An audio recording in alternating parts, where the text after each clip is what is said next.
Thanks for staying with us. We're still reviewing Punch. Yes, so an 80-year-old grandfather, Aremu Shojobi, has been arrested by ndlea. Did you take the story? Yes, I... Okay, go ahead. He was arrested by ndlea with 14 kilograms of cannabis, and he confessed to having been selling these drugs for the last 25 years. As in, that is his day job.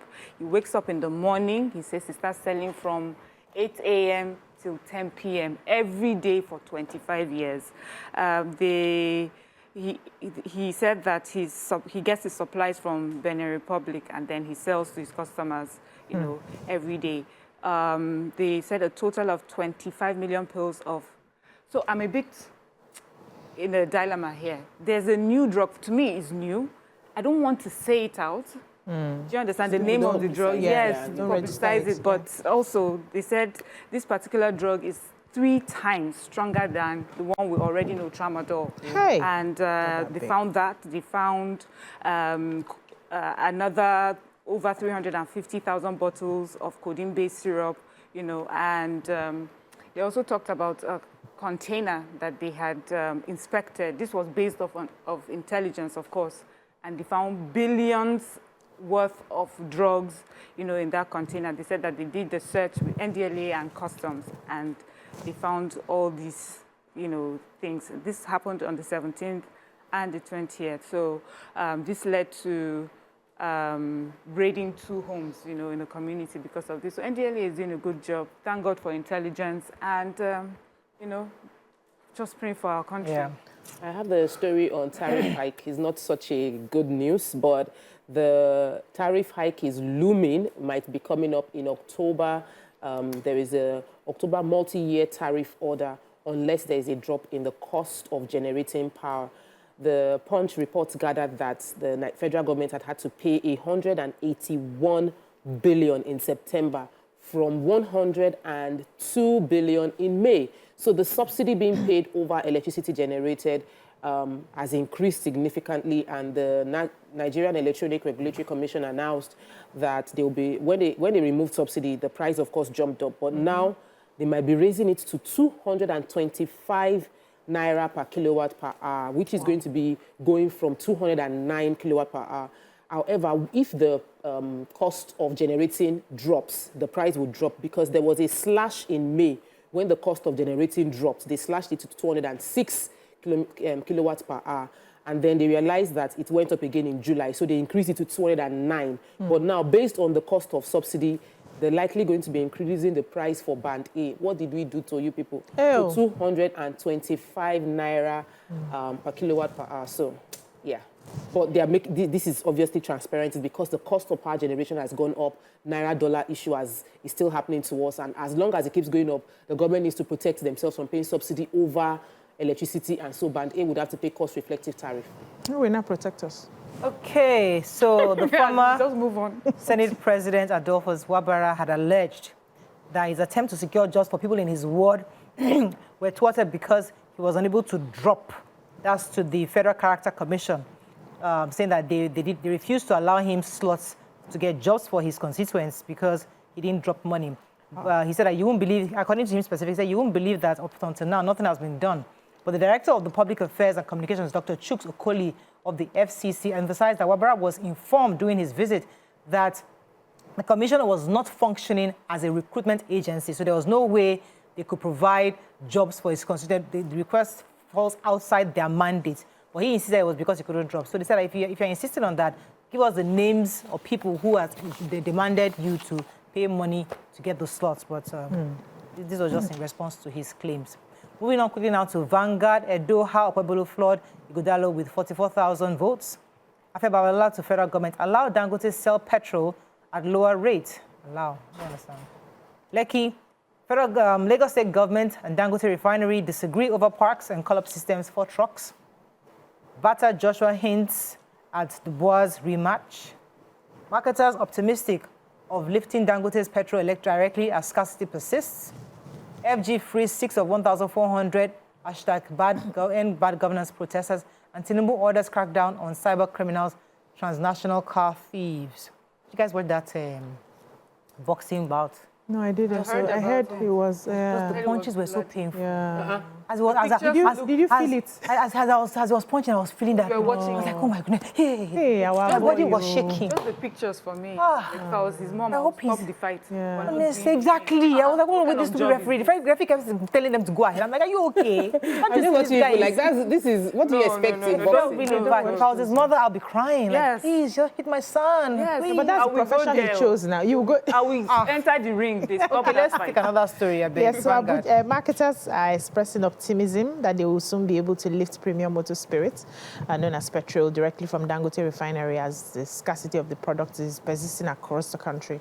So they're checking around Abuja yesterday, and they showed that most of the retail outlets were still without the products 3 months after the current shortages started. Now, speaking to Vanguard, the Public Relations Officer, Independent Petroleum Marketers Association, Nigeria, IPMAN, Chief Chinedu Kadike, said that marketers were optimistic of reaching an agreement that will allow them get supply directly from Dangote's refinery.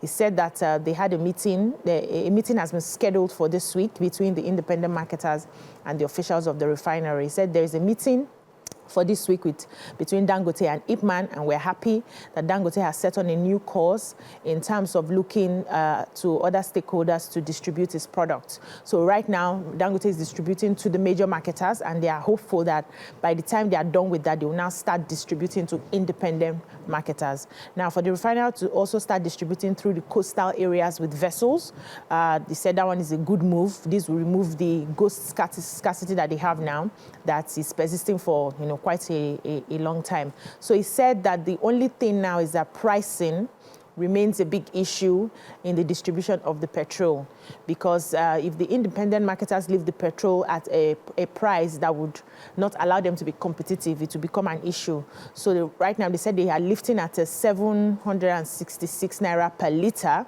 which is what Dangote is supplying to the major marketers, and it's really not a good price now.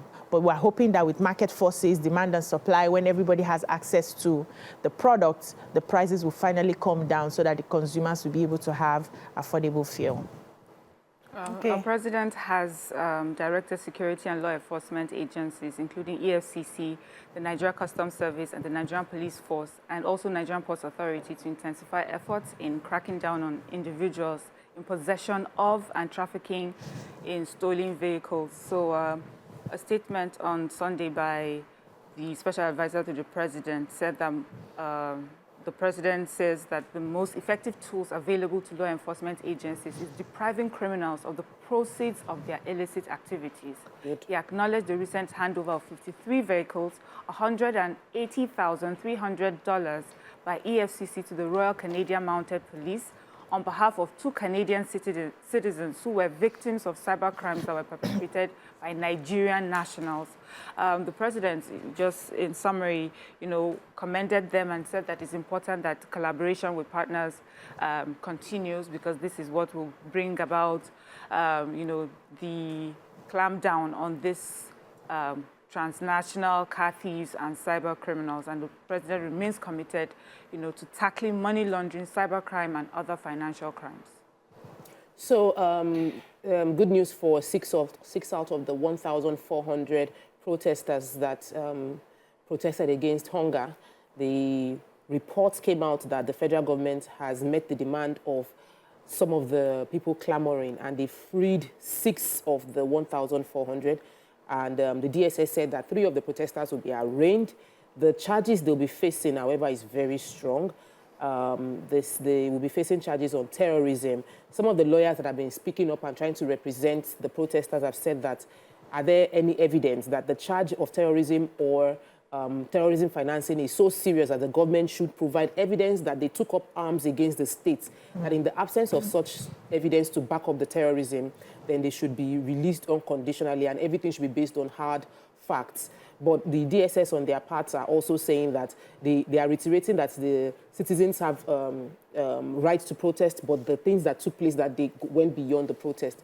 I know that everybody deserves to be seen as innocent until they've proven guilty. And everybody deserves to have a lawyer to represent them. So I'm happy that some people have taken up the responsibility of ensuring that they speak up for the protesters that are being held.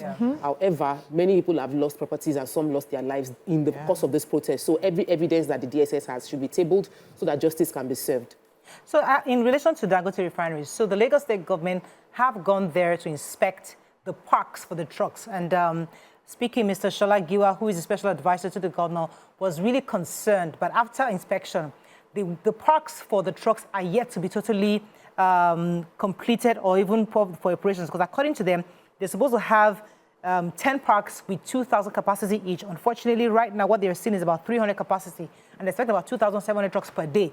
So it's one thing to be talking about pricing of refineries, and another thing to ensure that what happened in Apatwa does not repeat itself in Lekki, because those trucks are very dangerous, and the people that live in that locality, and we can't have trucks coming through their towns and having accidents, because according to the reports also, there's been many reports of trucks running into various people or killing passengers. So it's important that the e-call option works almost immediately, perfectly before they begin to go and off-take petrol from Dangote refinery. So they're really concerned that you need to get those parks ready before commencement, because we'll not allow you to start getting on the roads 100%. and putting people in danger. I think that's all we can take on Front Page Review. Let's go on a short break. As I said, today we're discussing mostly about the elections in Edo. I'd like to hear from Nigerians living in Edo, your thoughts, your views about the elections. But first, we have a segment by our sponsors. Stay with us. We'll be right back.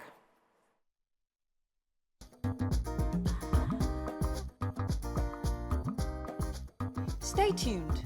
Your view will be right back.